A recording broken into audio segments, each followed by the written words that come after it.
¿Qué tal? Buenos días a todos. El día de hoy es yo espero que sea la penúltima sesión. Me estoy extendiendo. Me voy a extender sobre todo con el tema de redes y virtualización, que es lo que vamos a ver el día de hoy.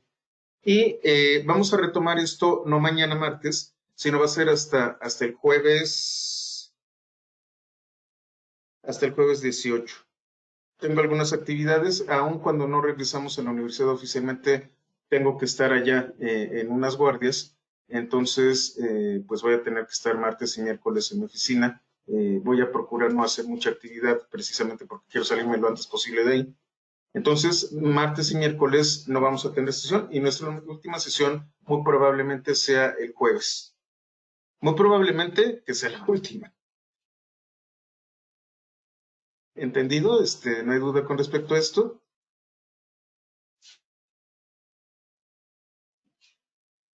¿Todo bien? Muy bien. Bueno, entonces vamos a continuar en donde nos quedamos, que es redes. Añadí un par de cosas a las redes. Capítulo 20. Ya nos falta bien poquito, pero son temas que me gusta tratar. Ahora sí que quiero quedar satisfecho con las introducciones. Ya hablamos de la capa OSI, de los URLs,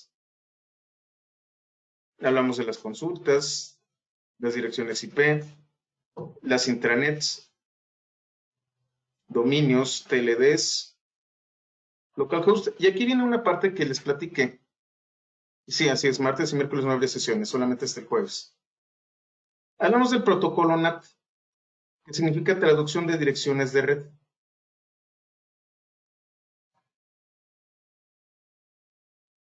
Este protocolo me permite a mí, como lo dice su nombre, traducir una dirección IP de una red local a un paquete que puedo yo enviar a un servidor en cualquier lugar del mundo con una IP fija. El servidor regresa empaquetada la dirección. El equipo, que en este caso es un ruteador, identifica a dónde dentro de mi red va el paquete y lo dirige efectivamente a la IP que corresponde dentro de mi red de área local. Eso sucede mucho con los servicios que tenemos nosotros de Internet por cable. ¿Cómo funcionan estos servicios? Y es una parte interesante.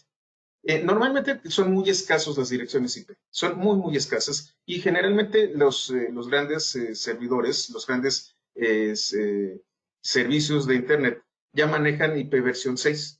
Entonces manejan sus paquetes, se mueven por todo el mundo, hacen sus conexiones tanto IPv6 como IPv4 y nosotros somos los usuarios residenciales.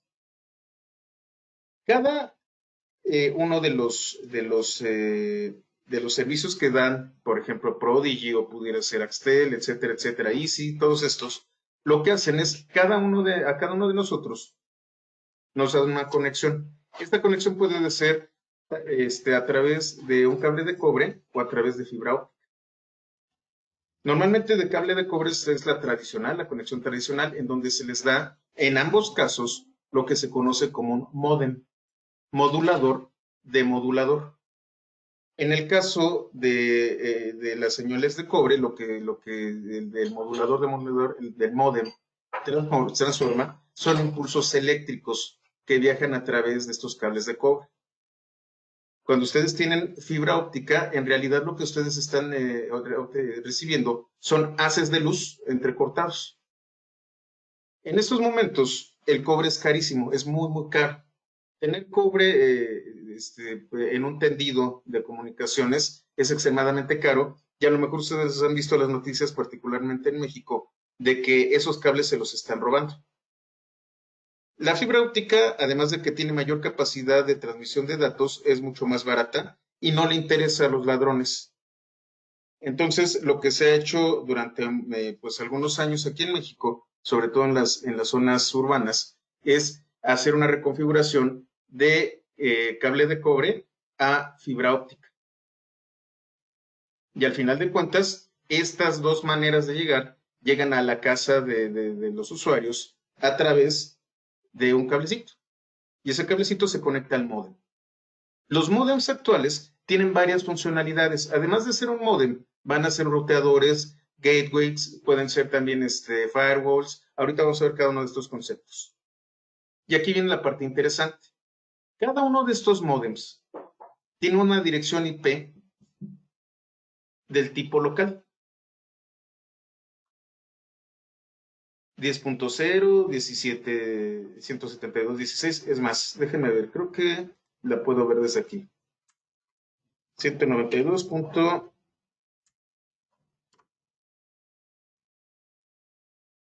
No, es el 10. Déjenme ver si tengo 192, 168, 0.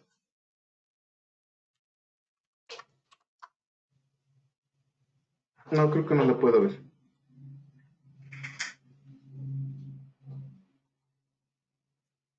Déjenme ver si me lo permite. No, lo está revisando. Vamos a ver dónde estoy conectado. A lo mejor estoy en otra. Sí, estoy en otra. Déjenme, me conecto. A lo mejor hay una pequeña, un pequeño brinco en la señal. Déjenme, me conecto con otro router.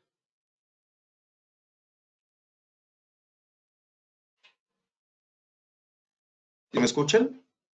¿No se perdió la señal? ¿Me escuchan todos? Es que cambié de red. ¿Sí me escuchan? Perfecto. Muy bien. Excelente. Entonces, si yo tengo 192.168.1, en este caso tengo, déjenme acordarme de la contraseña.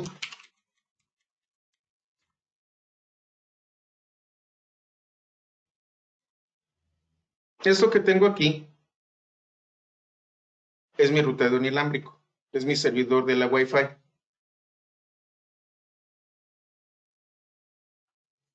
Y entonces habla de clientes que están utilizando la red de manera inalámbrica y clientes que la están utilizando de forma inalámbrica.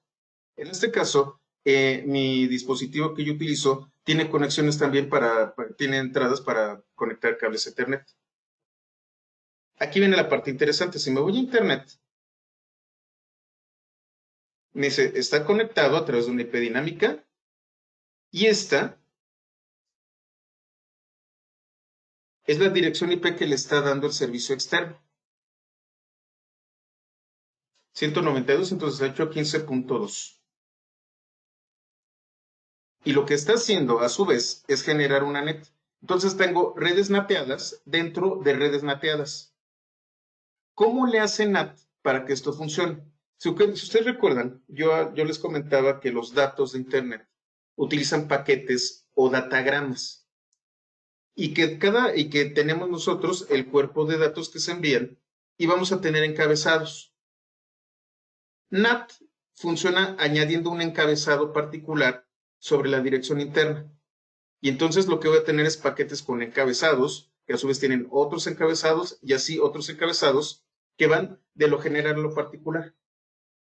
El encabezado más externo es hacia el servidor y conforme se va acercando a la capa más interna, está dirigiéndose a la red, por decirlo de alguna manera, más local.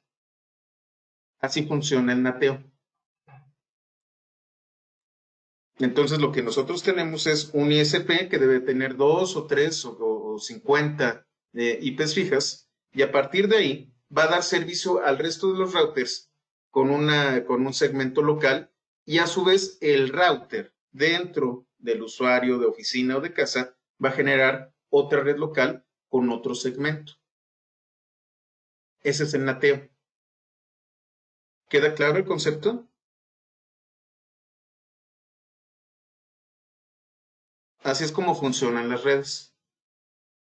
Ahora bien, esto, para que sea totalmente transparente para nosotros, requiere de otro protocolo.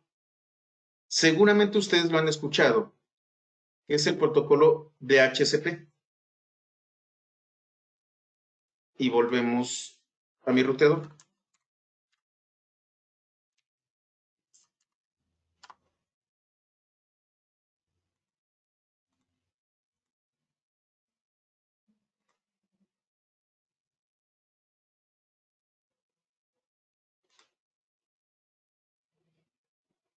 A ver, permítanme. Aquí está.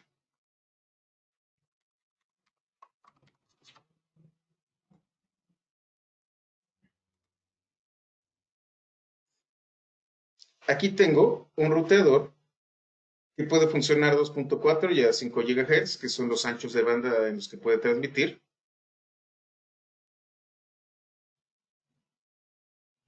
Tiene este identificador.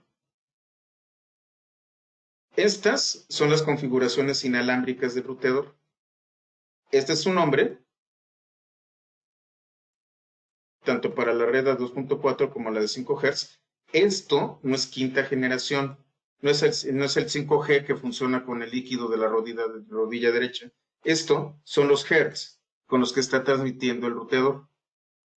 Este es el ancho de banda de 5 Hz, es el más moderno, y el de 2.4 Hz. Estas son anchos de banda del espectro radiofónico que pueden ser utilizados de manera personal.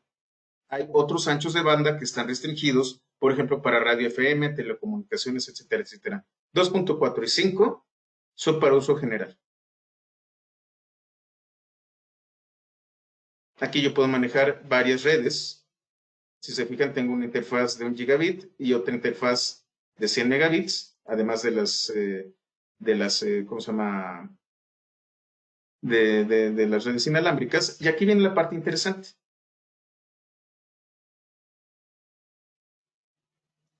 Esta es la MAC address de mi ruteador. Esta es la que se conecta con el módem y es la que me permite tener la salida a internet. Esta es la MAC address de la red local.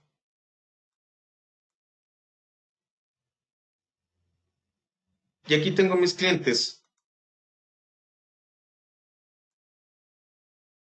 del G3, es la que yo estoy, en donde tengo una MAC address, así se identifica, y tiene asignada esta dirección IP. ¿Qué tipo de conexión tiene? 5G. 5 Hz, recuerden, es de quinta generación. Estos números, este en particular, lo asigna automáticamente el servidor. Anteriormente, yo tenía que asignarle a mano una dirección IP a cada uno de los equipos y después tener una tabla dentro de mi dispositivo ruteador en donde le identificaba la MAC address, que es esta de aquí. Como les comentaba, es un numerito único para cada interfaz de red. Y esta IP. El protocolo encargado de configurar las redes locales de sus equipos locales, es DHCP. Es un servicio en donde ustedes identifican dónde está el gateway y ese gateway es el que va a configurar sus equipos de manera totalmente automática. En el caso de mis redes que tengo yo en la universidad, ahí sí, tengo una IP fija para cada dispositivo. Yo puedo identificar cada uno de los dispositivos que tengo ahí. Pero pues estamos hablando de que tengo varios administradores que se encargan precisamente de la asignación de IPs. Si ustedes están en una casa, no necesitan eso, necesitan conectarse y que cualquier dispositivo tenga una dirección IP y pueda comunicarse y párenle de contar. DHCP es el protocolo encargado de asignar IPs y de rutear. Y entonces entramos al tema de dispositivos. Para empezar, vamos a encontrarnos con los dispositivos más básicos que son los hubs. Bueno, el dispositivo básico es una interfaz de red. Una interfaz de red es aquella cosita que ustedes tienen una entrada a Ethernet y pueden conectarse por cable, o la otra interfaz de red es su tarjeta red Wi-Fi. Estas van a tener un concentrador. Físicamente, si ustedes tienen una red cableada, es a donde van a guardar todos los cables. Y ese concentrador lo que va a hacer es hacer que la transmisión de área local se permita enviando a través de estos cables. Es lo básico. Cuando ustedes van y compran un concentrador, lo menos que puede hacer es permitir la transmisión a través de las redes locales. Entonces, si ustedes van a colocar un laboratorio, van a tener un switch, ahorita les platico qué es el switch, que tiene varias entradas. Luego viene el puente. El puente es un equipo que permite transmitir, ¿dónde está? Aquí está, entre diversos segmentos de red. En algunos casos, cuando estamos hablando de corporativos, incluso en la UNAM, yo tengo segmentos. En el caso de mi dependencia, yo tengo segmentos, 132, etcétera, etcétera, etcétera, etcétera. Y entonces a mí me permiten tener hasta 512 direcciones IP fijas. Esto es maravilloso. Nadie tiene 512 direcciones IP fijas por ningún lado, pero pues la universidad tiene asignados varios segmentos IP y tiene un segmento muy grande. Esta red yo la controlo. Mis segmentos los controlo yo, como el del subdirector de cómputo. Sin embargo, existe una organización, bueno, una dependencia llamada DGTIC, que es la que controla absolutamente todas las direcciones IP. Entre DGTIC y mi dependencia hay un puente. Yo puedo controlar mis redes con IP fija en estos segmentos. Puedo hacer lo que yo quiera con estas IPs. Sin embargo, quien me autoriza y sobre todo quien filtra que mi dependencia no se comunique con otra dependencia de manera incorrecta o que trate yo de configurar las máquinas de otra dependencia es un puente. El puente me permite separar redes dentro de una red más grande. Entonces yo puedo segmentar mi red y entonces utilizo los puentes. Un ruteador o router es el equipo que normalmente nosotros vamos a comprar. Un ruteador me permite, como su nombre lo indica, identificar los paquetes y enviarlos a Internet de manera adecuada. Los routers son la base de Internet. Nosotros vamos a tener enrutadores o ruteadores que van a permitir enviar el paquete. Primero lo envías a tu ISP, a tu proveedor de servicios. Oye, ¿te conoces 120 y tantos, 80 y tantos, tantos? Y dice, no, no está dentro de mis tablas de DNS. Y entonces manda una pregunta a Internet, al mundo, oigan, ¿alguien conoce esta dirección? ¿O alguien conoce este dominio? Y entonces alguien por ahí dice, sí, sí lo conozco, lo tengo en mis tablas. Este dominio, tú puedes llegar por aquí. Se van a generar rutas de cómo llegar a ese recurso en particular. Una de las grandes ventajas de los ruteadores Cisco y todos estos es que tienen un caché en donde guardan estas rutas optimizadas. Hacen la pregunta, ven cuál es la ruta más rápida para llegar a un punto y entonces la toman. Déjenme ver si lo tengo.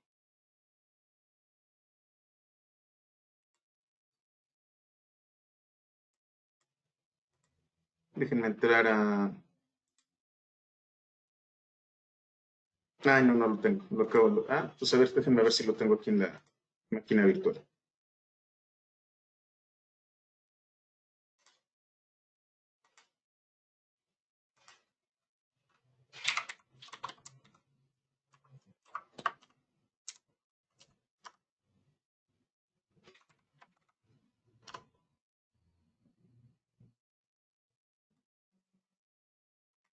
Bueno, aquí lo que estoy viendo, este comando route, que no lo vamos a ver, es cómo estoy enrutando yo mis máquinas. Si ustedes se fijan, tengo un gateway. Aquí me está diciendo cuál es la red con la que yo estoy trabajando. Esta máquina virtual está utilizando la red 10.0.2.0. Y esta salida está transmitiendo a todos lados utilizando todas las máscaras. ¿A través de qué? De esta interfaz de red. ¿Cómo se llama?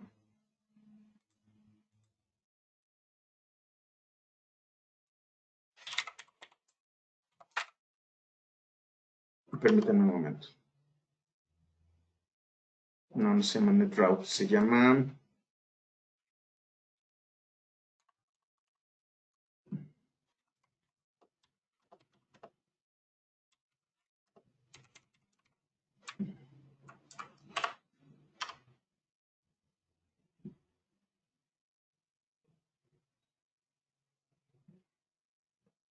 No me acuerdo, se me fue. Bueno, déjenme la de tarea. Ah, TraceRoute. Se llama traceroute.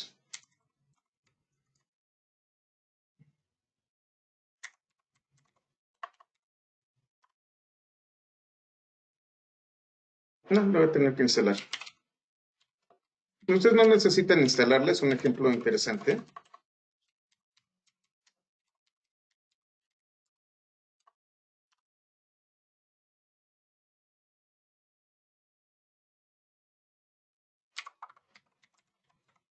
Traceroute.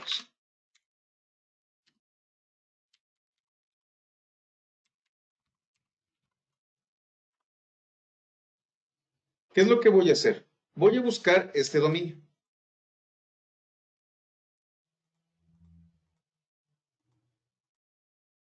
Y lo que estoy haciendo es ver cómo el paquete pasa de servidor a servidor a servidor y va a llegar a Pythonista. Cada uno de estos números es un brinco que da en un router. Algunos están escondidos, es decir, no quieren dar información sobre ellos, simplemente sabemos que hay un router. Y llego, vamos a ver si me lo permite como este es de Google, seguramente está escondido.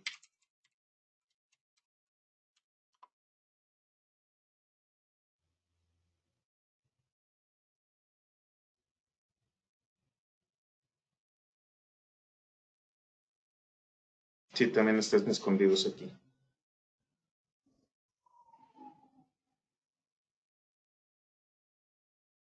¿Recuerdan ustedes en esos programas de televisión en donde un hackerzote está haciendo comunicaciones y lo tratan de rastrear y hay un mapa en donde aparecen distintos puntos geográficos, etcétera, etcétera?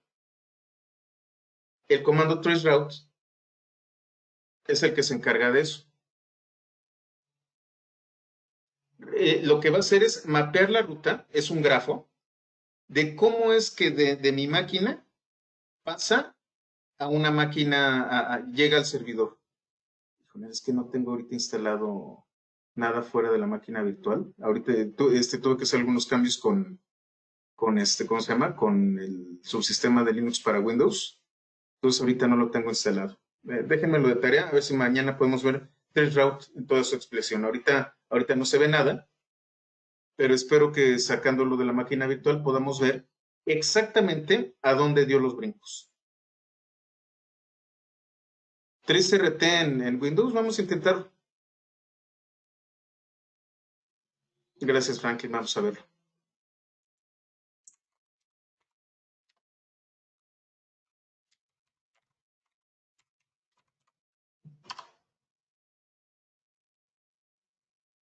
Ah, excelente.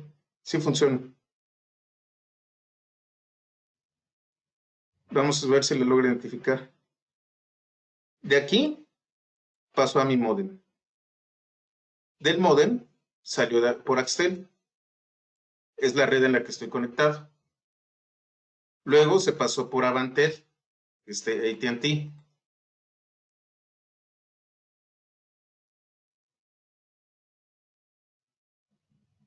Está empezando a ver por dónde se mueven los paquetes. Esta es la manera en cómo los paquetes van rebotando.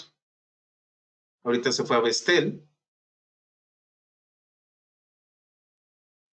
Ya salió. En este caso está llegando a un servidor fuera de México. Si se fijan, no lo está desplegando. Ya está en un router en Estados Unidos.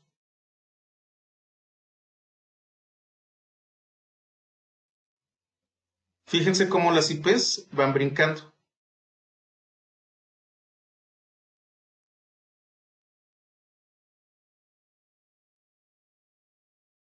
No se ve. Ay, perdón.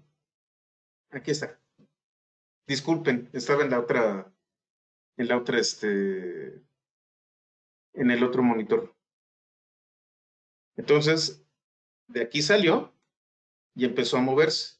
Primero estuvo de manera local, primero Axtel, luego Vantel, Vestel, que ya empezamos a identificarlo, y sale a Estados Unidos. ¿Se acuerdan ustedes de lo que hablábamos ¿cómo se llama? De la red troncal en México? Y aquí ya tengo routers que están fuera de México.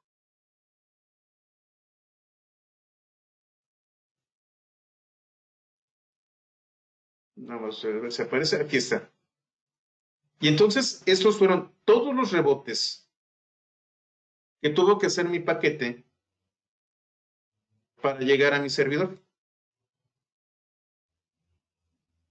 Nuevamente, esto que tienen ustedes aquí puede ser rastreado geográficamente. ¿Por qué? Porque las direcciones IP fueron distribuidas en regiones geográficas o en organizaciones. Si yo tengo una tabla de a dónde fue asignada esta dirección IP general, ya sé a dónde efectivamente puede estar. Es por eso por lo que pueden detectar las redes en donde ustedes se encuentran.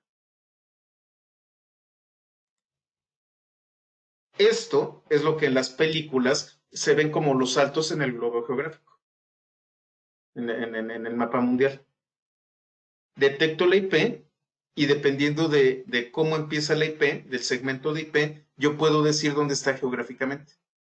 O, aquí me dice más o menos cuál es la empresa encargada de este router.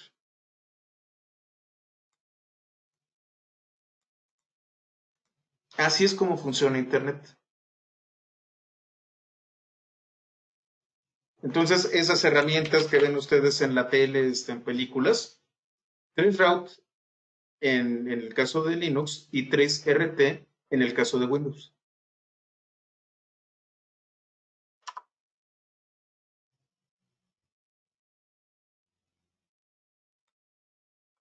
Eso es lo que hacen los routers.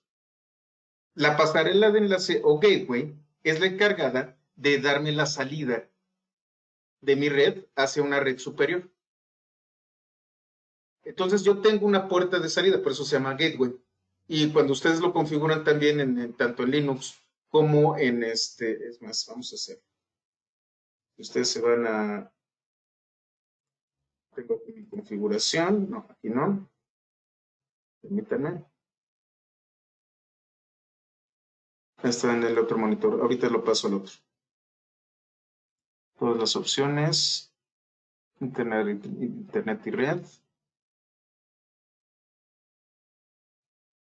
Por ejemplo, si yo tuviera conectada mi red de Ethernet, no la tengo. Aquí me dice configuración IP, asignación IP automática y dice DHCP. Ahorita les hablo del DHCP. Aquí está el fabricante, aquí está la versión del controlador y la MAC address de mi tarjeta Ethernet. Vamos a ver Wi-Fi a ver si me lo permite.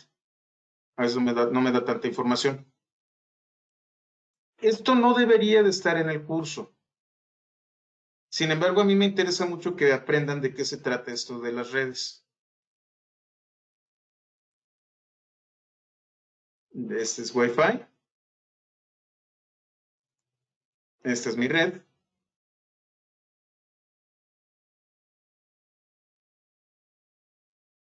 Y estas son las características en donde yo estoy, con las que yo estoy trabajando.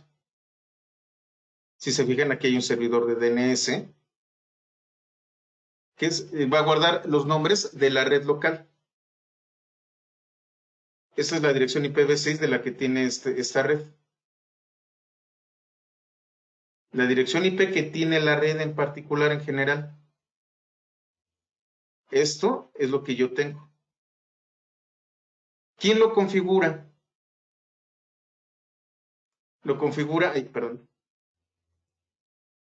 Lo configura DHCP y va a manejar NAT. Y esta es la encargada de hacer esto. Por lo general no tenemos dispositivos para cada una de las operaciones. Voy a tener un aparatito que es al mismo tiempo un hub, un bridge, un roteador y se llama gateway. Y va a ser el encargado de realizar todas estas operaciones y también de salir a Internet. De hecho, cuando ustedes les piden la configuración, les piden un gateway, la IP del gateway, que se va a encargar de todas estas operaciones. Y bueno, junto con los gateways están los cortafuegos o los firewalls. Esto tiene que ver con seguridad. Para evitar que haya accesos incorrectos o que haya ataques o que traten de buscar vulnerabilidades en mi red, yo voy a colocar un firewall que va a estar filtrando aquellos paquetes que considere como dañinos o como un vector de ataque. Todo esto normalmente viene en una cajita o puede venir en varias cajitas. Este de aquí,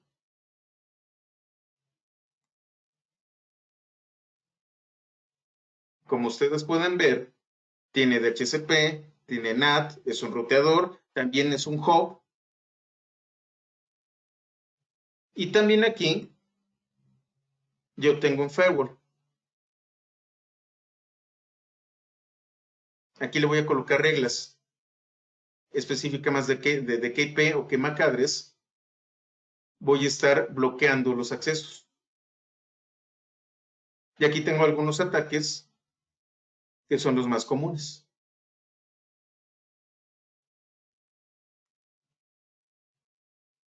Aquí tengo NAT, de cómo va a funcionar con NAT for Bounding.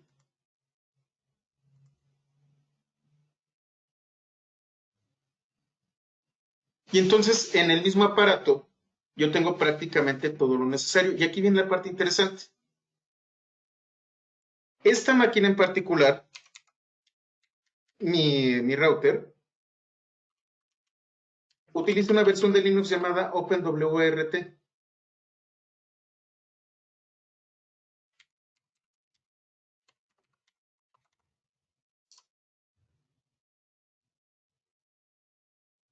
En este caso es un Archer C6.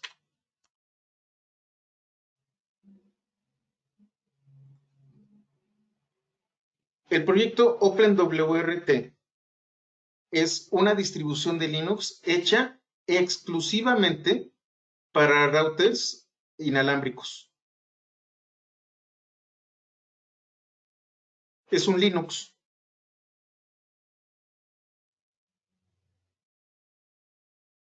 En este caso, la máquina que yo tengo tiene un núcleo que corre a 775 MHz, que tiene una RAM de 128K y que es al final un Linux que está funcionando. Si yo quisiera, de hecho, este es el router que tengo, si yo quisiera podría actualizarle con un pequeño Linux a este dispositivo. A estos dispositivos, a estas cajitas, se les conoce como appliance. Y hay Linux para appliances como este de aquí. Linux está en todas partes. La mayor parte de los ruteadores inalámbricos que ustedes van a adquirir en el mercado tienen una pequeña versión de Linux instalada. Si ustedes van a comprar un equipo Cisco, lo más común es que tengan un sistema operativo particular. El que tiene Cisco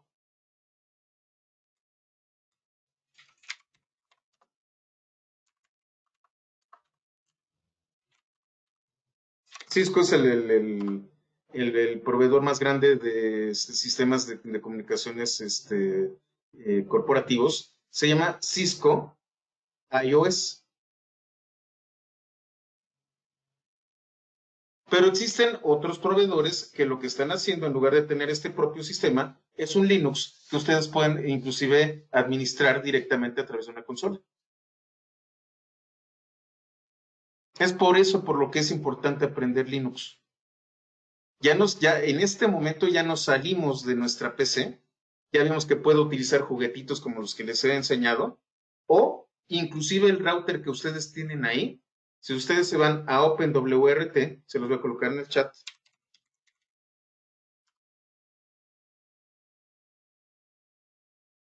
Es muy posible que se lo encuentren.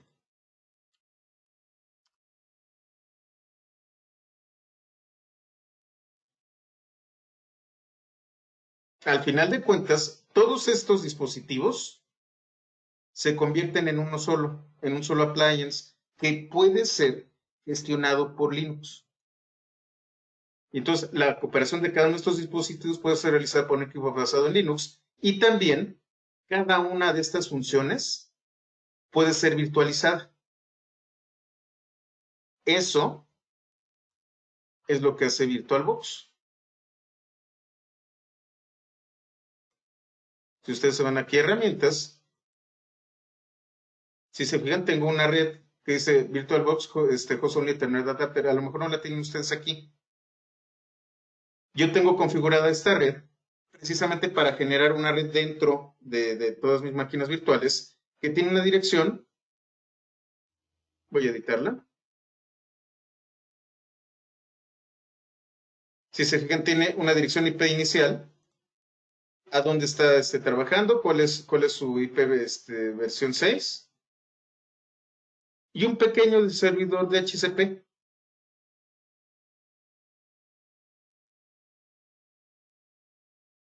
¿Por qué? Porque son máquinas virtuales, no necesito cables Ethernet. Lo que estoy haciendo es, también tiene un puente virtualizado, también tiene un hub virtualizado, y aquí estoy haciendo operaciones de DHCP.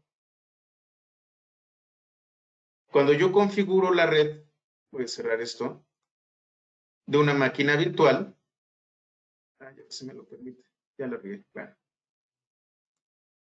Sí, no, aquí está. Estoy aquí. Me voy, por ejemplo, a esta que se llama experimental, que es con la que estoy trabajando. Si yo me voy a red, yo puedo emular hasta 4 adaptadores de redes. ¿Cómo está conectado? Únicamente como NAT. Pero vimos adaptador puente, que es el que puede emular una salida como si estuviera conectado a un cable Ethernet. Adaptador puente hace que mi equipo se vuelva un switch. Un switch es el que permite a mí sacarle los parámetros. Y este switch puede tener una red interna, un adaptador solo anfitrión, es decir, solamente va a ver al equipo en el que se encuentra la máquina virtual. El controlador genérico, pues es una red tal cual, sin mayores configuraciones. Le deja el control de la configuración a la máquina virtual. Una red nateada o no conectada. Todos los servicios que nosotros vimos pueden ser emulados a través del hipervisor. Entonces, no solamente yo puedo virtualizar máquinas, sino que también puedo virtualizar redes. Y esta es toda una disciplina completa. Como ven, la complejidad va aumentando.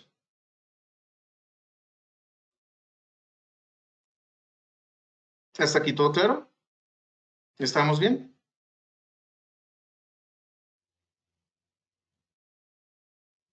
Normalmente no me voy a tanta profundidad, pero me gusta llegar a estos temas de esta manera, porque así es como se entiende cómo funciona esto. No es magia, es tecnología. Y si conocemos la tecnología, la podemos dominar y podemos trabajar sobre ella y sobre todo, ya que estamos interesados en esto, podemos empezar a pensar en dónde empezar a investigar o estudiar para un objetivo en particular. Ahora, vamos a ver exclusivamente los archivos básicos de configuración de Linux. El archivo diagonal etc diagonal hostname tiene el nombre de mi máquina. Si ustedes se fijan, aquí dice OI es el usuario, pero aquí dice CloudEvel. ¿De dónde salió este CloudEvel? Está en este archivo.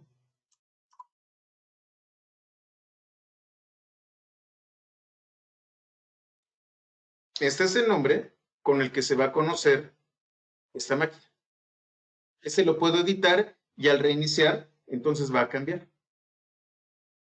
Y luego hay una tabla llamada diagonal etc diagonal hosts. Esta tabla va a identificar ciertas IPs con cierto nombre. Antes de que existiera DNS, yo debía de tener una enorme tabla identificando los nombres con una dirección IP. Cuando nació DNS, esto solamente se utiliza para ciertos componentes muy básicos.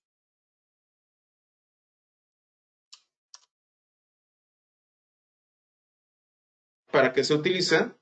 Para localhost y para CloudEvel. Cada vez que yo me refiera a localhost, me estoy refiriendo a esta dirección IP. Y cada vez que yo me refiera a CloudEvel, es esta dirección IP. Recuerden, las 127 son para locales. Y en este caso, tengo como una configuración IPv6. El archivo resolve.conf también funciona para los DNS. En lugar de un DNS,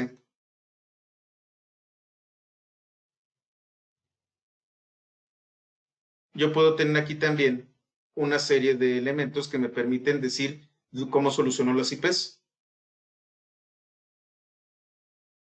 Este es el servidor que estoy utilizando, 127.0053. ¿Y cuáles son las opciones? Este ya tiene un daemon que lo maneja de manera automatizada. Si nos vamos a versiones previas de Linux o a Unix, resolve.conf es solamente un archivo de configuración en donde yo indico dónde están mis servidores DNS. En este caso, como estoy hablando de una versión moderna de Linux, systemd ya maneja la manera como resolver las direcciones IPs. Esa es la crítica que tenemos nosotros con systemd, que a lo mejor para un usuario recién llegado es bastante cómodo, pero para un usuario viejo como yo, me causa conflicto. Antes, yo, el administrador con un editor de texto, ahora sí estoy hablando como los viejitos, podía editar este archivo. Ahora ya no. Ahora systemd, es decir, un programa, me quitó el placer de configurar esto. Es una cuestión de visiones. Si ustedes son un usuario de Unix y de Linux de los 90, esto les va a causar ruido. Si ustedes son un usuario que acaba de llegar, esto les acaba de ahorrar mucho tiempo. Las interfaces de red. Una interfaz de red lo van a encontrar también como NIC. Es un dispositivo físico virtual capaz de conectarse a una red. Esto lo vimos, pero lo volvemos a ver. Estoy en el PowerShell, ipconfig. Y entonces voy a tener varios adaptadores. Pero fíjense, dice adaptador de Ethernet de VirtualBox Host Only Network. Cuando yo escoja una red que diga Host Only, esa es la dirección IP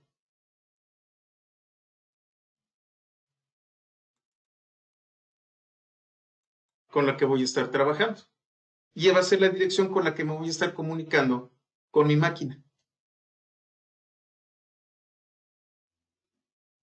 La inalámbrica, otra la tengo dos LANs inalámbricas y esta es la Wi-Fi que está conectada. También podría tener un Bluetooth.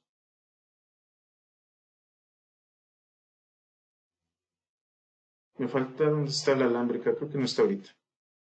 Aquí está. Me está detectando el adaptador de Ethernet, que no tiene nada. La red de VirtualBox, que es totalmente virtual. Dos conexiones inalámbricas que no estoy utilizando y una que sí estoy utilizando. Y otra más que es Bluetooth. Si yo ejecuto este comando, nada más que es IPA, aquí tengo dos redes, una llamada LO y esta que está en el segmento 10.0. Si ustedes se fijan, LO dice 127.0.0.1. Ahorita les platico de esta.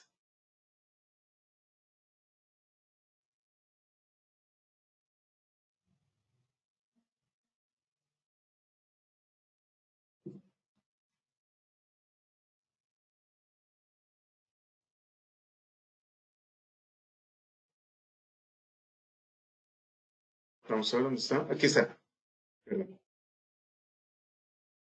¿Dónde configuro yo mis interfaces? Otra vez, recuerden, todo se supone que es un documento que puede ser editado.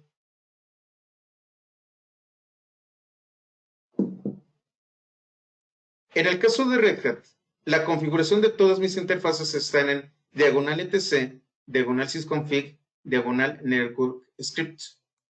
En el caso de Ubuntu y Debian, está en diagonal etc, diagonal network. Aquí es en donde empiezan a diferenciarse las distribuciones. Vamos a ver cuál es la estructura de tree etc network.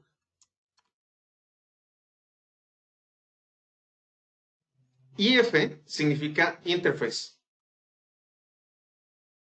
Este script me dice qué va a ocurrir cuando yo cierre la red o apague el NIC. Por eso es down. ¿Y qué va a hacer después de que lo apague? Y tengo up, que es cuando yo habilite la interfaz de red. Y cada uno de estos está ligado a un script de bash.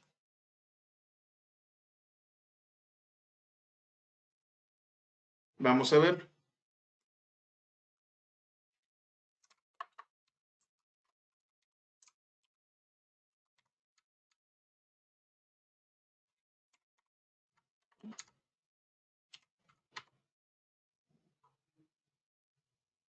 Vamos a ver cómo se habilita.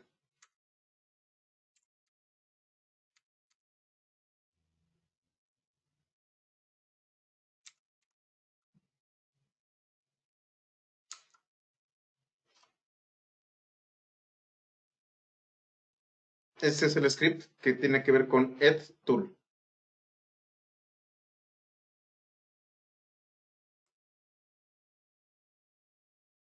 Es un script de bash.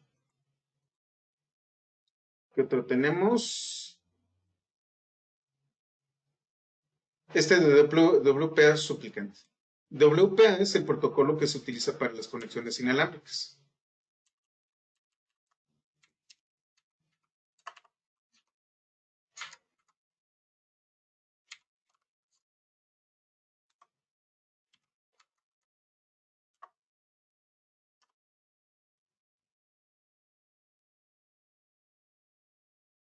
Son scripts que me permiten a mí configurar mis interfaces. A lo mejor no lo van a entender todo, pero con lo que ya aprendimos nosotros de bash, ya entendemos algunas cosas.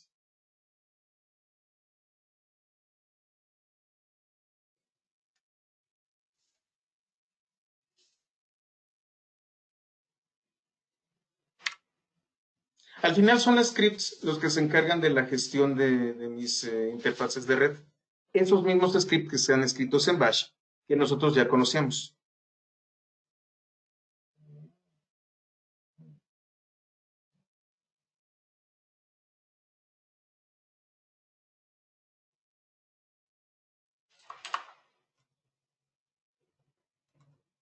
En el caso de sysconfig, tengo otros scripts distintos a los que estoy viendo aquí. Y vamos a adelantarnos un poco. Vamos a instalar, instalamos la vez pasada contenedores con Docker. ¿No, verdad? Así, ya tenemos los de sudo docker -b, ya tenemos Docker habilitado.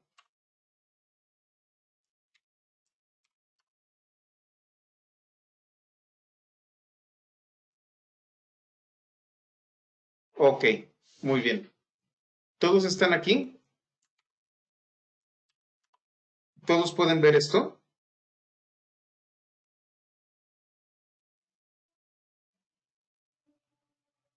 Muy bien. Vamos, sudo docker run, le voy a colocar CentOS y le voy a colocar el nombre.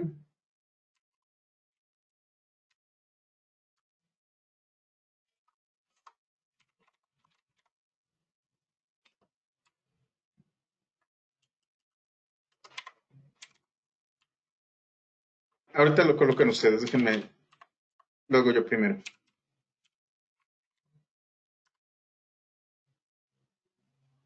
¿Qué está haciendo? Lo que voy a hacer es correr una instancia de CentOS. Docker ya está preconfigurado para irse a un sitio llamado Docker Hub. Se los voy a colocar en el chat.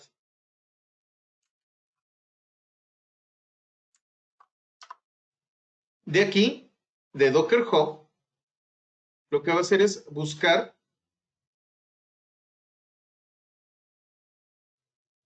la distribución CentOS y la va a traer.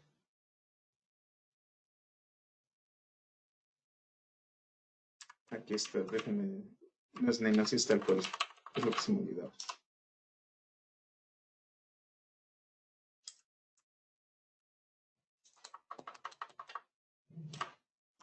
Ya, no le voy a poner nombre ahorita. Bueno, ahora sí se los voy a colocar a ustedes aquí.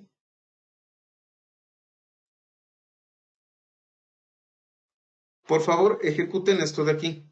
Esto que les estoy colocando. Abran una terminal y ejecútenlo en su máquina virtual.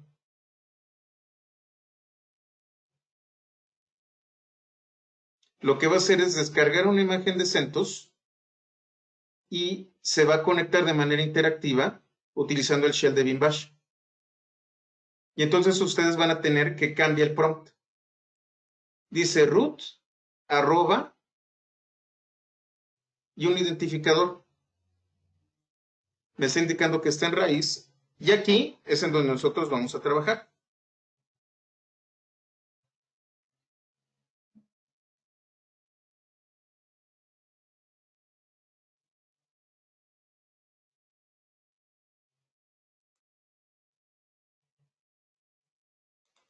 Si ustedes se fijan,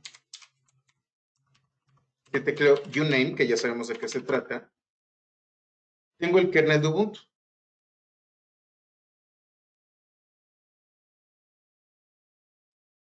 A ver, no se los coloqué. Ahí está la instrucción en el chat.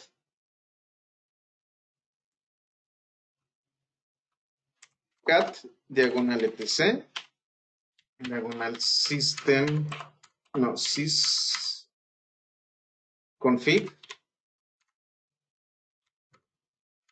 diagonal network scripts, diagonal if cfg ens. Esta es la interfaz de red de este contenedor. Y si se fijan, aquí tengo ciertas configuraciones. ¿Qué es lo que a ustedes les va, a lo mejor es distinto? Es ifcfg.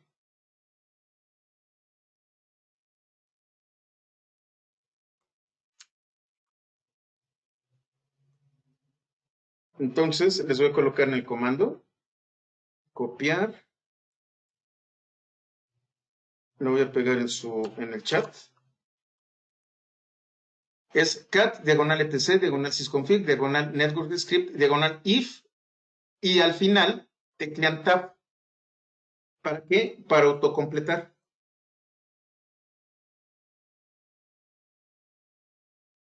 ¿Todos están aquí?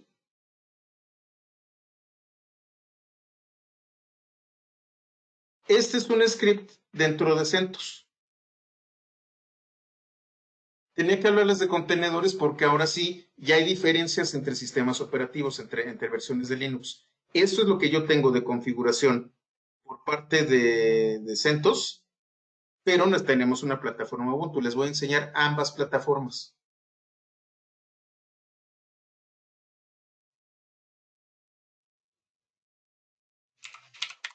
Todos pudieron tener el contenedor, nadie se quedó atrás. Esto es importante porque lo vamos a estar utilizando en la última sesión. Vamos a ver el manejo de paquetes y les voy a enseñar de manera bastante rápida cómo instalan paquetes ustedes en CentOS y cómo instalan paquetes en Ubuntu.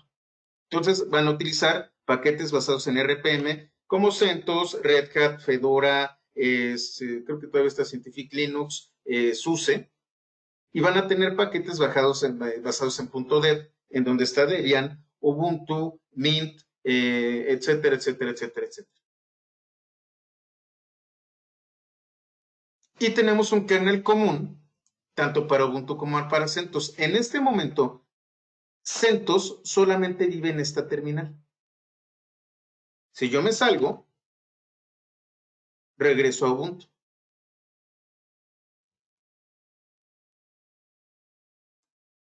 Como pueden ver ustedes, los contenedores son muy ligeros.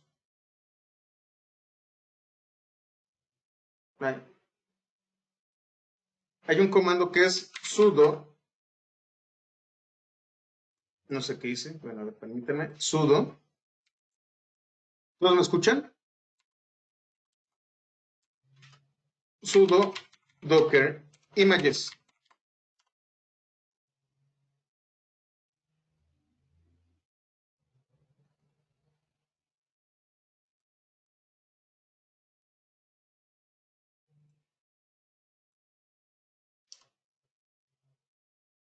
Con esto, yo me traigo un listado de las imágenes que están guardadas dentro de mi máquina virtual de Docker. En este momento, tengo CentOS en su versión más actualizada, debe ser 8.0 algo, y el tamaño que descargué. ¿No se ve la pantalla? Ah, ya sabía que había hecho algo mal.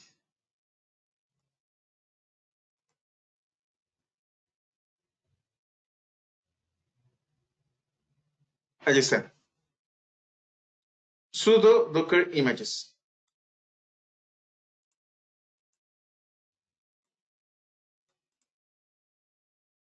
Sí, le di unos teclazos y se me fue la pantalla. Ya está. Y ustedes pueden traerse cualquier cosa que esté en el repositorio de Docker. Lo que ustedes vean ahí, en este momento, ya se lo pueden traer. Y pueden ejecutarlo de manera interactiva, pero así no funciona Docker todo el tiempo.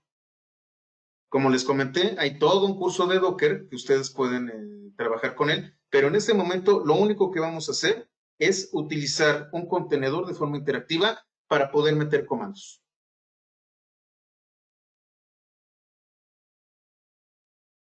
¿Hasta aquí todo claro? Esta es la diferencia de este curso. Sí es un curso introductorio, pero aun cuando es introductorio vamos a ver algunas operaciones con contenedores. Y entonces tenemos diagonal etc, diagonal sysconfig, diagonal network script y diagonal etc, diagonal network. Aquí empiezan a diferenciarse las distribuciones.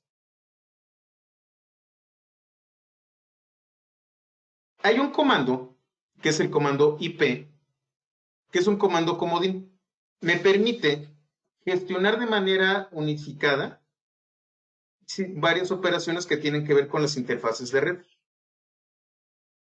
No las vamos a ver todas, únicamente vamos a ver IP espacio A.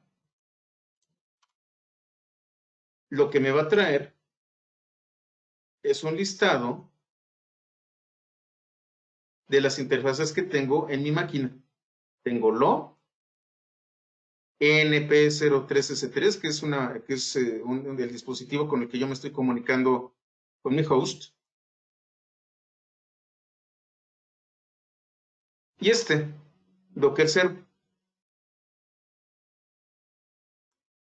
es una interfaz virtual para gestionar Docker. Entonces, dentro de mi máquina virtual tengo otra interfaz virtual exclusivamente para Docker.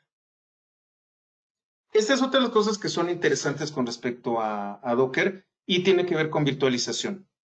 Nosotros podemos hacer lo que se conoce como virtualización anidada, es decir, una máquina virtual dentro de otra máquina virtual. Esto lo hacen sistemas como KVM, lo vamos a ver más adelante, y teóricamente, de manera reciente, también lo hace VirtualBox. La gran ventaja que tienen los contenedores es que esto únicamente virtualiza la interfaz de red, pero no hace virtualización del contenedor. Esto es virtual, pero el contenedor simplemente fue un cambio de raíz.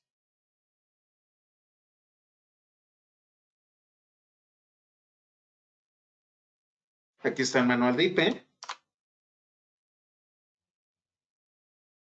Tiene bastantes opciones. Esto lo vamos a ver cuando veamos administración de servidores Linux. Y tenemos otro que son los sockets. Ya hablamos de los puertos. Unix maneja un concepto llamado sockets. Todas las comunicaciones y procesos dentro de un sistema Unix, de un sistema POSIX, van a utilizar conexiones como si fueran de red. Estas conexiones de red, en lugar de utilizar direcciones IP, van a utilizar lo que se conoce como sockets o sockets de dominio.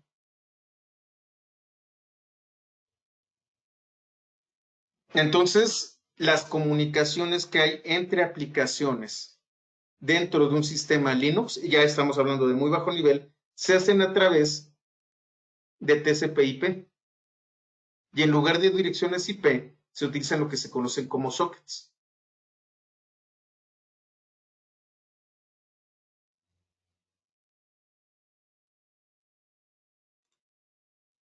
El comando SS,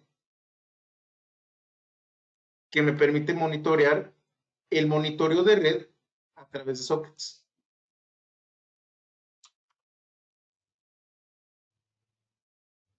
Entonces me dice el puerto con el que está trabajando el socket y qué es lo que está funcionando en cada uno de los sockets.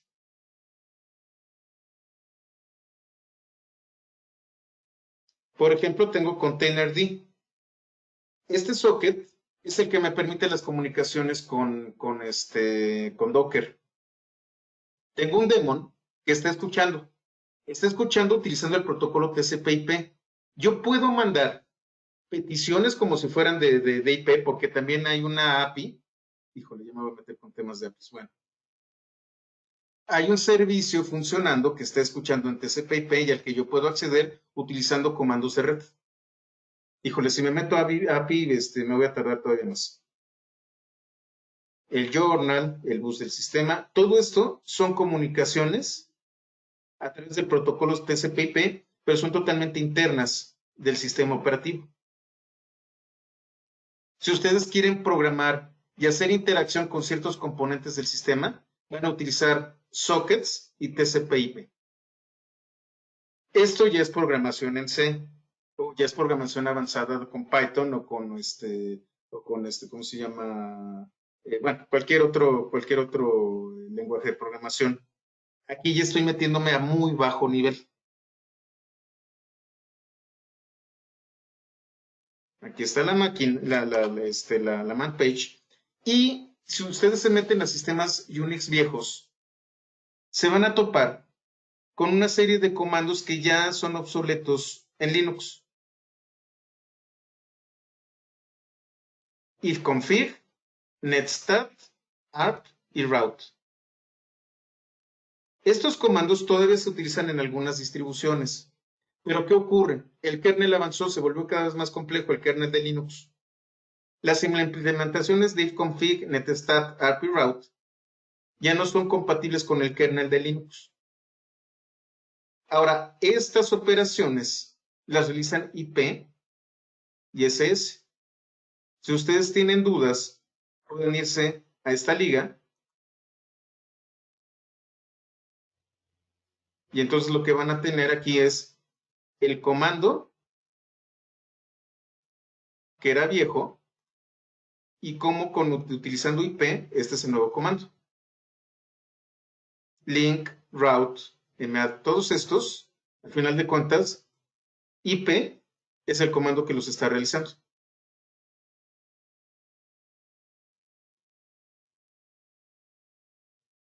Si se fijan, add, IP add. Link, IP link. Route, IP route. MAD, IP MAD. IP tomó todos estos comandos, todos estos, y se volvió una opción de IP. IP es otro de esos comandos que son navaja suiza. Casi todos son IPs.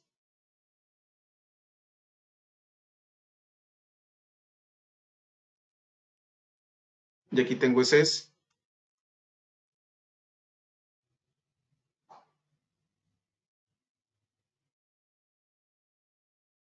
Y aquí hay una comparación de comandos viejos con comandos nuevos. Este cheat sheet es bastante bueno porque a lo mejor, y es otra de las cosas que damos por sentado, yo les enseño lo último del último, pero pues quién sabe, a lo mejor se van a topar con un equipo de hace 15 años o se van a topar con un Unix. Rafael, la liga está en los apuntes, pero te la paso en el chat.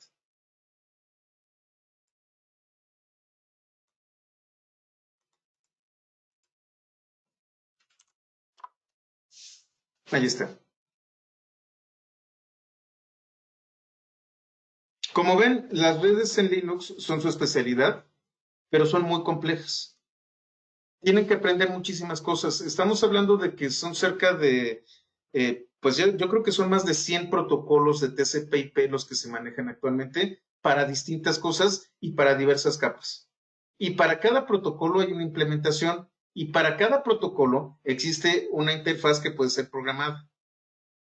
Y para cada interfaz programada hay una implementación en varios lenguajes de programación o dentro del sistema Linux. Y hay sistemas Unix y sistemas Linux, Linux nuevo y Linux viejo, interfaces como las maneja CentOS e interfaces como las maneja Ubuntu.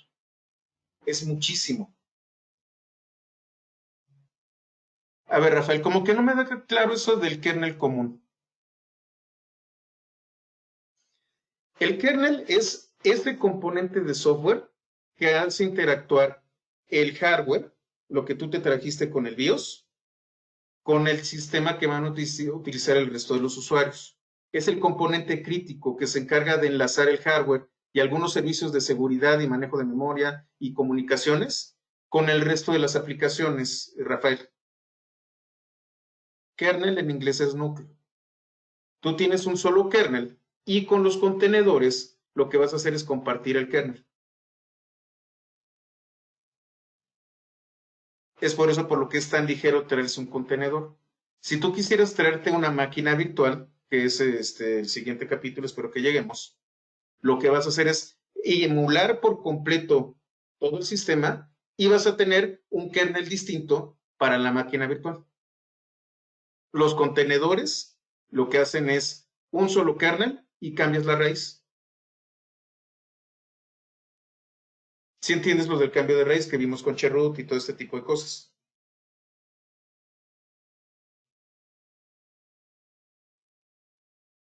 Es lo que hacemos, cambiamos la raíz, pero solamente para una terminal.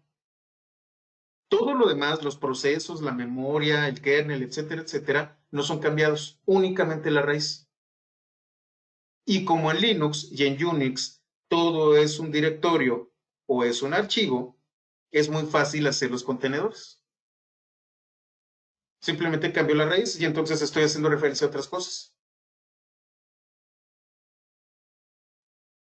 Es muy, muy simple el concepto, pero muy poderoso. No sé si queda más claro, Rafael.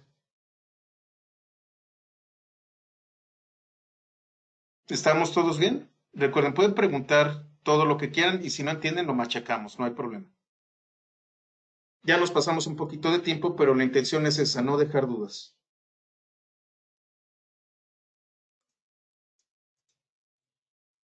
Bueno, vamos al siguiente capítulo, que son sesiones remotas y transmisión de datos. Estos siguientes capítulos, 21 y 22, son únicamente demostrativos, no vamos a hacer demasiado.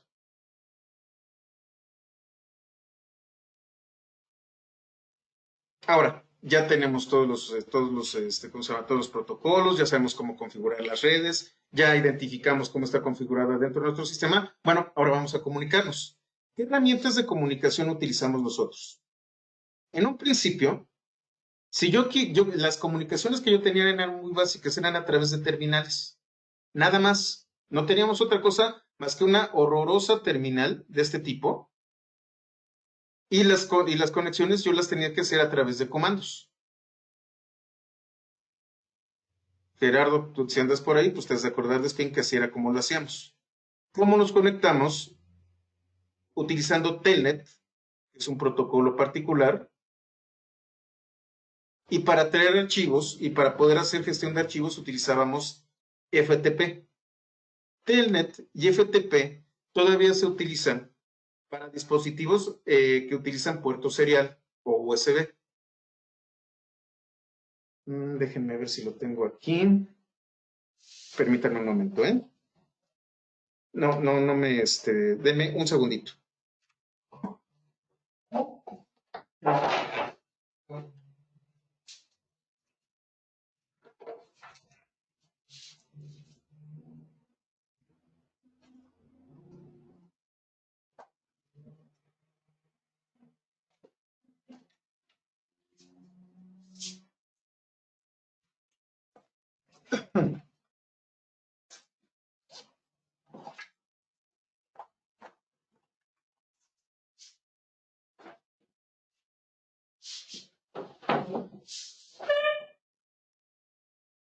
Voy a prender la cámara y les voy a enseñar otro de mis juguetes.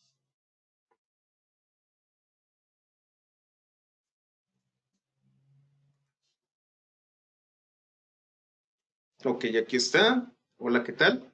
Esto que ustedes ven aquí, déjenme ver si puedo ver, si lo están viendo bien.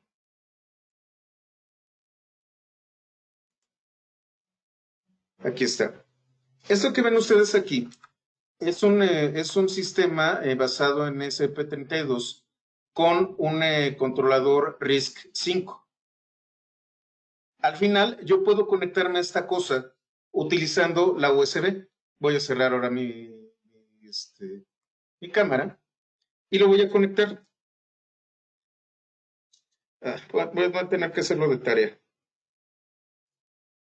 Cuando yo lo conecto, sí voy a tener que hacerlo desde un sistema, desde un sistema Linux. Esta cosa se conecta a través de USB. A ver, déjenme checar el chat.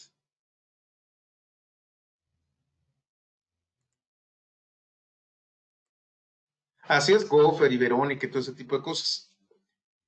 Cuando ustedes se van a conectar a través de ¿cómo se llama? A un Arduino, si van a utilizar un ESP32 como este que ustedes acaban de ver, o dispositivos de otros routers en donde se conectan a través de una USB para configurarlo.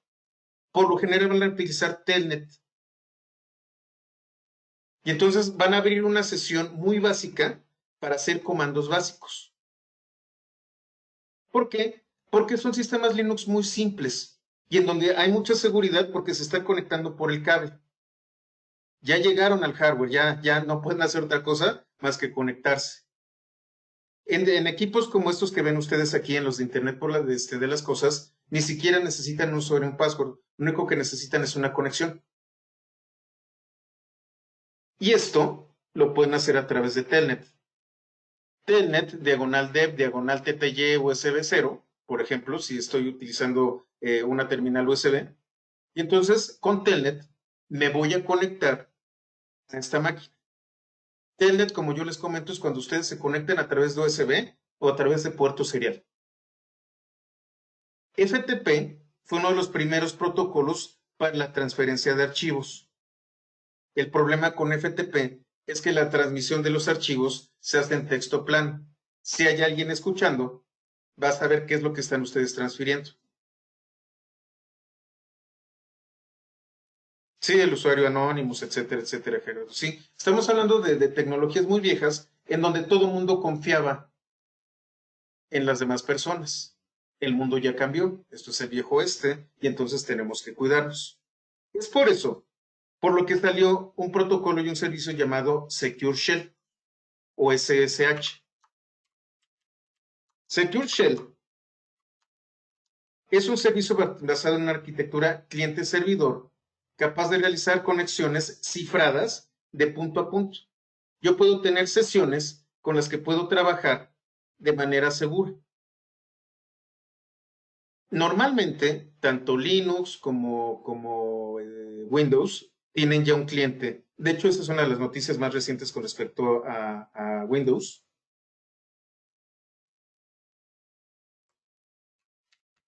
SSH,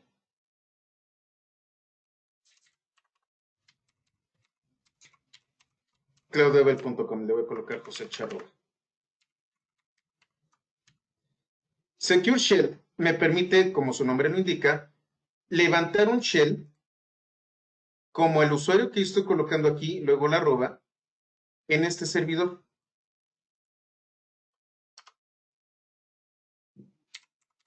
No lo conocía, me pregunta si es de confianza, le digo que sí. Y en este caso, yo ya tengo las credenciales para poder conectarme de manera automática. Es decir, tengo lo que se conoce como una llave pública que ya coloqué en mi servidor y si la llave pública coincide, ya no necesito meter el usuario y contraseña. Como ustedes pudieron ver, me conecté de manera automática. Otra vez, este es el servidor que tengo en Canadá. Y entonces, yo puedo administrar mi servidor directamente desde esa terminal. Termino de administrarlo y exit. Y vuelvo a mi terminal local. Secure Shell es el servicio con el que nosotros podemos hacer este tipo de conexiones. Si se fijan, estoy en PowerShell.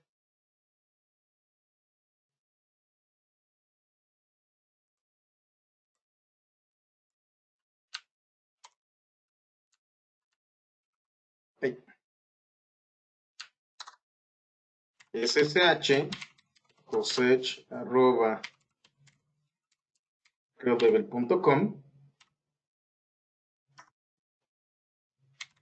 Digo que sí. Y aquí se me pide una contraseña para Josech, que de hecho no me acuerdo.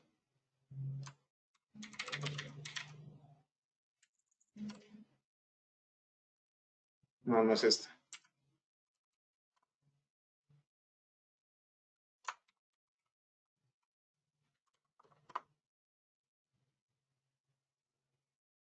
No, déjenme me acuerdo.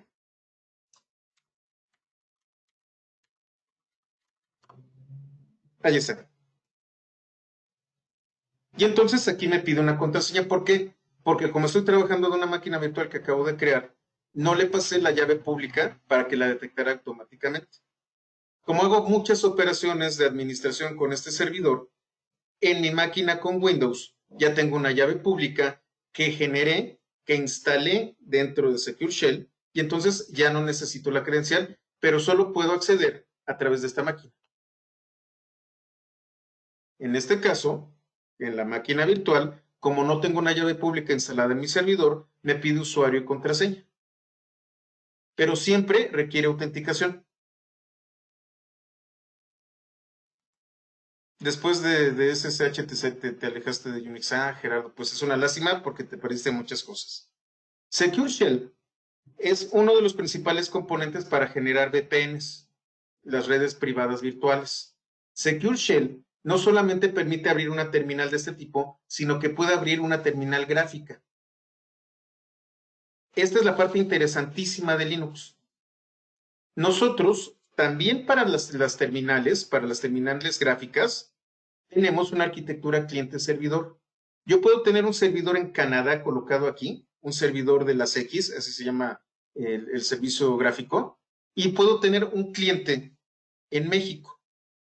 Y entonces todas las operaciones que se hagan a través de este cliente de las X se van a ejecutar en mi máquina localizada en Canadá, pero van a ser visibles de forma gráfica en mi máquina, en mi terminal en México.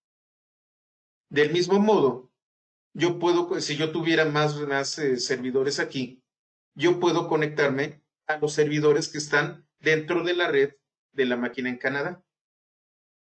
Y puedo levantar lo que se conoce como un túnel, en donde las instrucciones que yo doy de manera local son pasadas a través de este servidor. Eso es una VPN.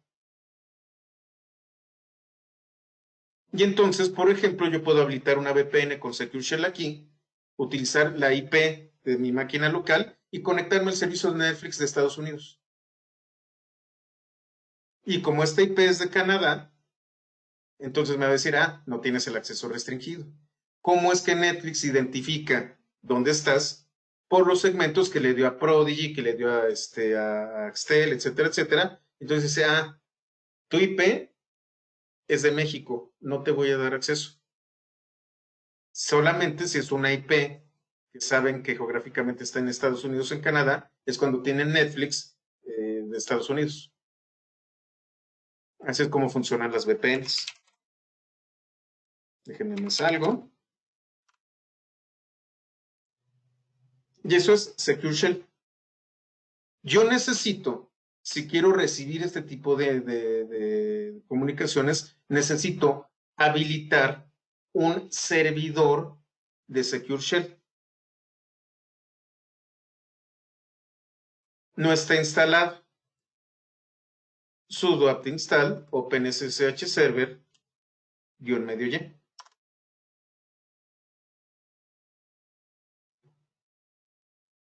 Y en este caso se va a instalar. Yo ya lo había instalado. Tengo que iniciar el servicio. Y entonces tengo un servicio de Secure Shell habilitado en esta máquina. Y entonces ahora la máquina está escuchando conexiones. Si tengo la IP correcta y accedo correctamente, accesar no existe, es una palabra horrible, y accedo correctamente, y tengo las credenciales adecuadas, puedo acceder a esta máquina. Déjenme ver si se puede hacer.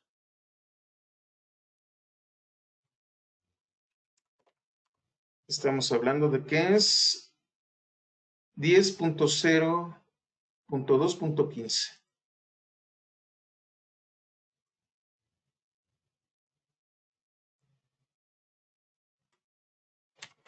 SSH cosech@10.0.2.15. No, es hoy.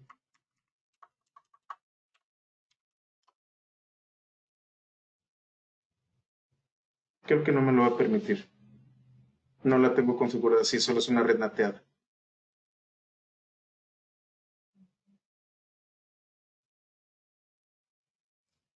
Si yo tuviera una red, cliente-servidor, una host only, entonces sí lo pudiera hacer. ¿Por qué? Porque entonces la máquina anfitrión podría acceder a través de Secure Shell a esta máquina. Déjenme hacerlo, voy a cerrar esto y la voy a configurar con otra interfaz. Cierro todo.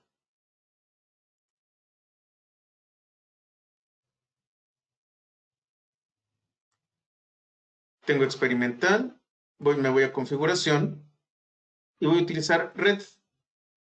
No voy a modificar este adaptador, sino que voy a añadir un adaptador.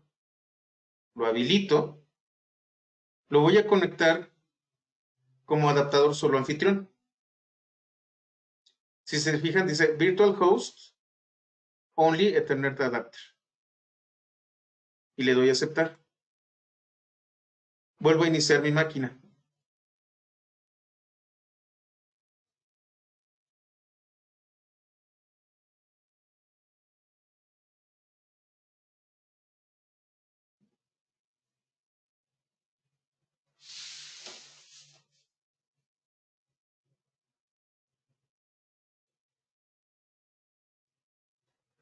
Ya está.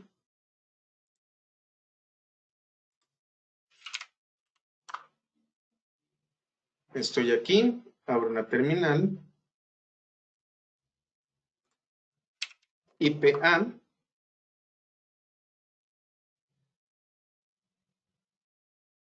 No lo habilité. Bueno. Si ustedes se fijan, ahora tengo dos interfaces de red. NP0S3 y NP0S8. Esta la tengo que habilitar. Bueno, no lo hago ahorita, me lo dejo de tarea. Lo que voy a hacer es, tengo una interfaz que es nateada nada más, y voy a tener una interfaz que se va a comunicar directamente con el host. Yo puedo utilizar Secure Shell para que con esta red pueda acceder a la máquina virtual directamente utilizando este protocolo.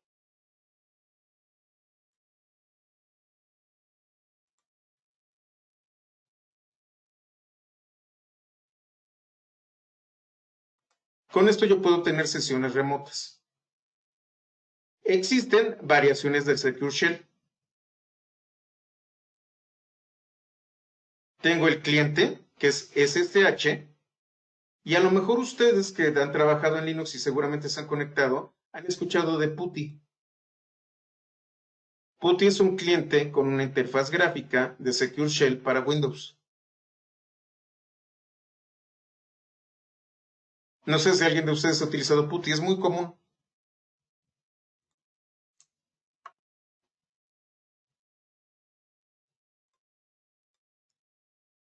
La buena noticia es que ya no necesitan PuTTY. Ya las versiones más recientes de Windows 10 ya tienen el del cliente de Secure Shell habilitado. ¿Cómo podrías usarlo con la máquina virtual? Tienes que habilitar, fue lo que viste, una red que diga host only y configurar esa interfaz para poder funcionar. Lo que tengo que hacer es configurarla y voy a perder tiempo. Pero sí, la configuras como host only y entonces con Secure Shell, desde tu terminal, puedes comunicarte con la máquina virtual. Con MicroPython, Manuel, efectivamente. Y ahí es en donde tú identificas el puerto serial, no una IP. Y entonces tengo otros clientes y otros servicios. Este FTP, que es un servicio de transferencia de archivos utilizando los comandos de FTP, pero a través de Secure Shell. Y STP, un comando de copia. Yo puedo, no necesito meterme nada más. Yo digo, quiero copiar este archivo, levanto el túnel con Secure Shell y lo guardo en el, ¿cómo se llama? En el servidor a donde yo estoy apuntando. Por ejemplo,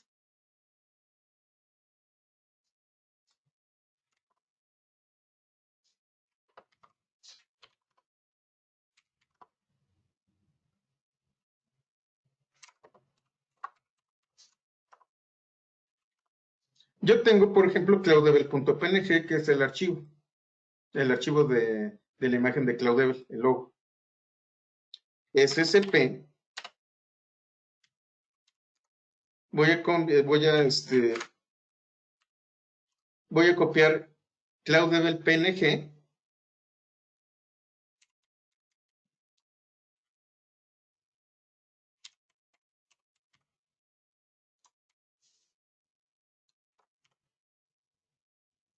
¿A dónde lo voy a guardar? Lo voy a guardar en el servidor oi.mx con el usuario Josech, en la raíz del usuario, en el home del usuario, perdón, no en la raíz, sino en el home del usuario. Hoy es otro servidor, me pide la contraseña.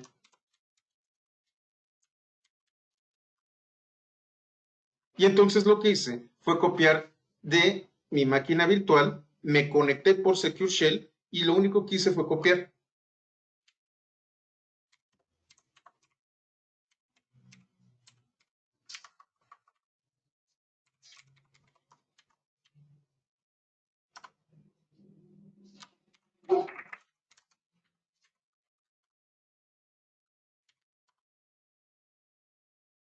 Y aquí está cloudlevel.png.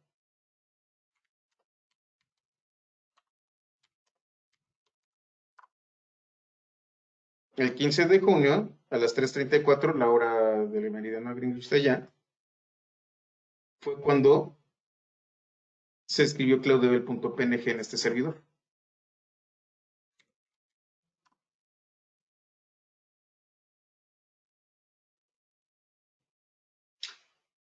¿Tenés un compañero que utilizaba PuTTY para hacer Getty Post?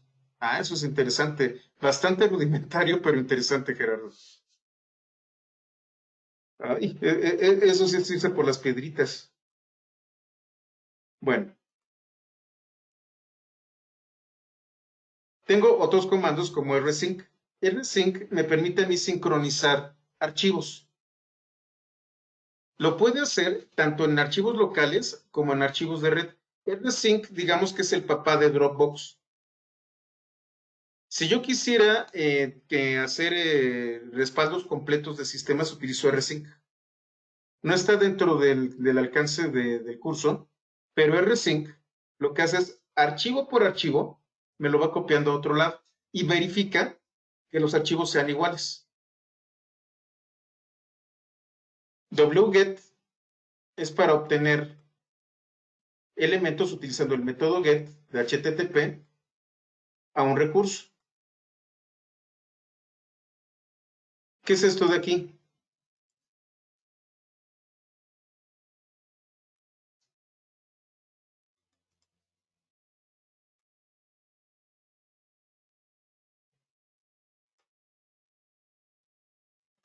Esa URL hace referencia al logo de Cloudlevel que está en el sitio. Con wget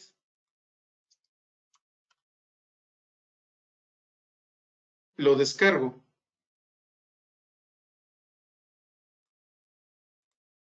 Y entonces con VG, hace unos segundos, lo acabo de traer.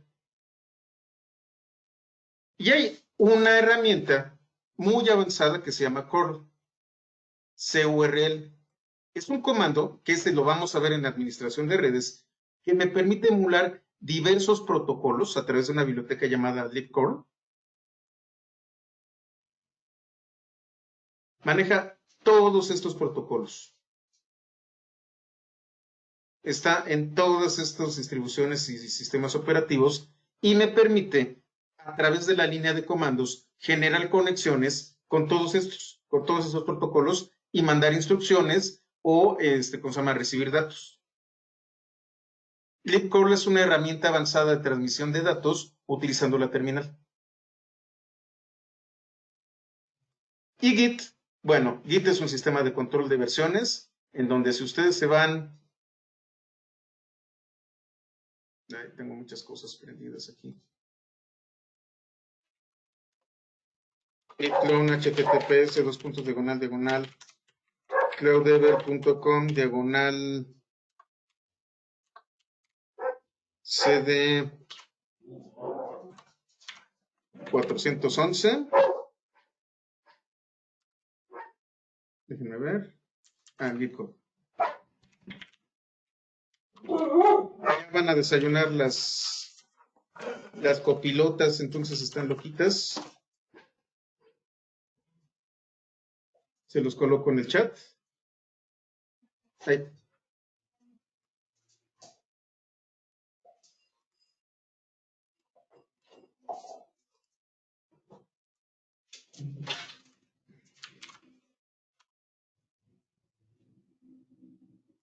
Este de aquí es todo un curso de Git. La buena noticia es que parte del descanso que me voy a dar esta semana es para grabar un curso gratuito de Git. Estos apuntes los voy a dar gratuitos. Y espero que esta semana ya estén disponibles para todos. Con apuntes y con video.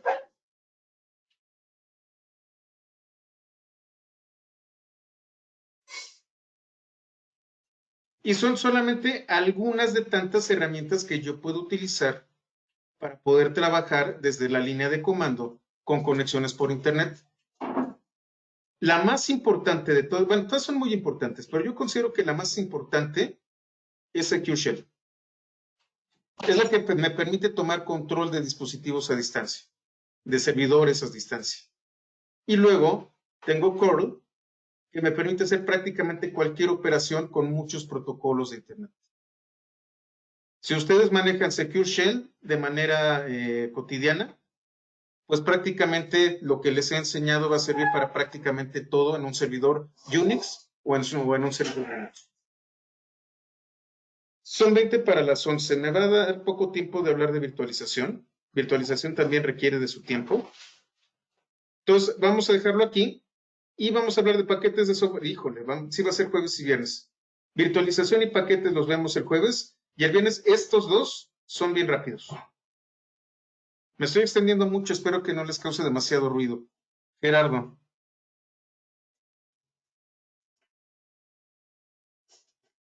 Un examen, ok, perfecto. Gracias por ver, lo voy a leer. Por si fuera de su interés, en LinkedIn está la validación de habilidad de Linux. Recomiendo que si es de interés, estudien ya que no pasa el examen, tienen que pasar 3 meses para volver a intentar.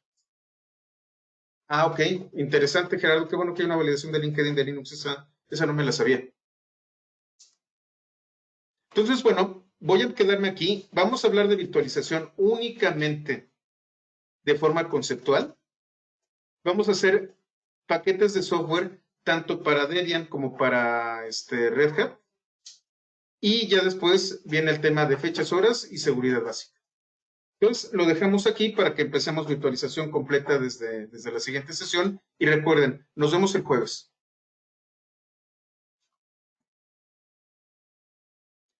Por cierto, aquí hay algo interesante, ya me lo están recordando. Comercial.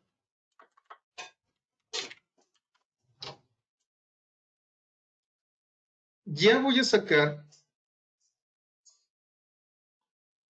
como les digo, me voy a tomar casi un mes de descanso. Bases de cómputo científico y análisis de datos con Python. Este va a ser un curso de 3 semanas. Digamos que es lo que sigue del de web scraping. Hasta el 30 de junio va a tener un precio de 500 pesos, 22 dólares. A partir del 1 de julio va a costar 37 dólares. Pero para ustedes, que son clientes, va a estar en 15 dólares, en 300 pesos, cuando ustedes puedan. No hay fecha. Si es un día antes del curso, no hay problema, siempre y cuando me digan que ustedes son clientes. Hacen el pago, de hecho les voy a pasar el dato, lo hacen a la cuenta de correo si lo van a hacer a través de transferencia, o en PayPal.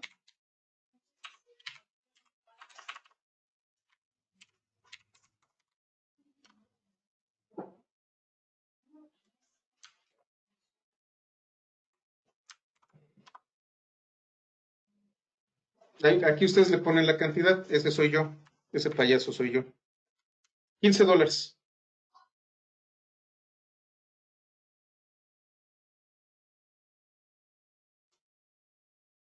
Así les sale más barato, porque también pueden depositar ahí 300 pesos.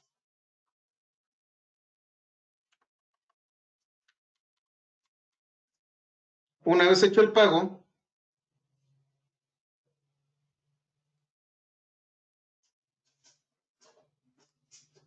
ahí donde lo dejé.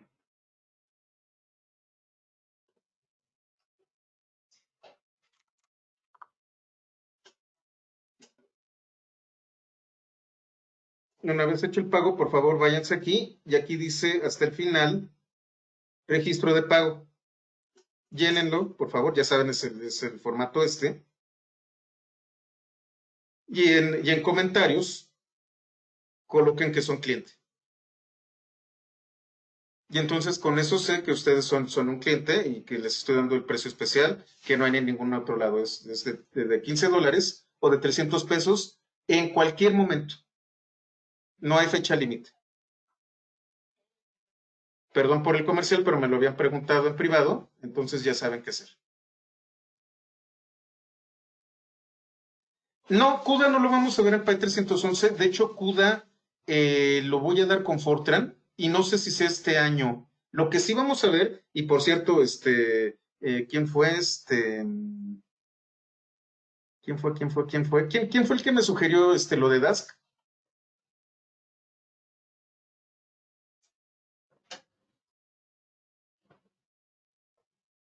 Bueno, Leonardo, sí vamos a ver Dask.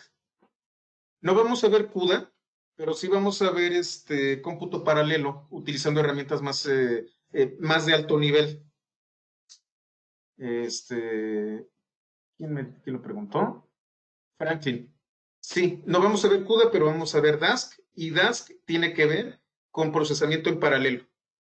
CUDA es el lenguaje que utiliza NVIDIA para sus GPUs. Lo que vamos a hacer es colocar una capa por encima que maneje de manera automatizada CUDA.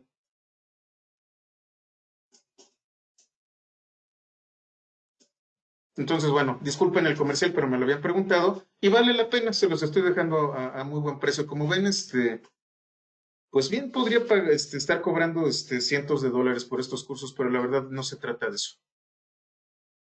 Se trata de que aprendamos.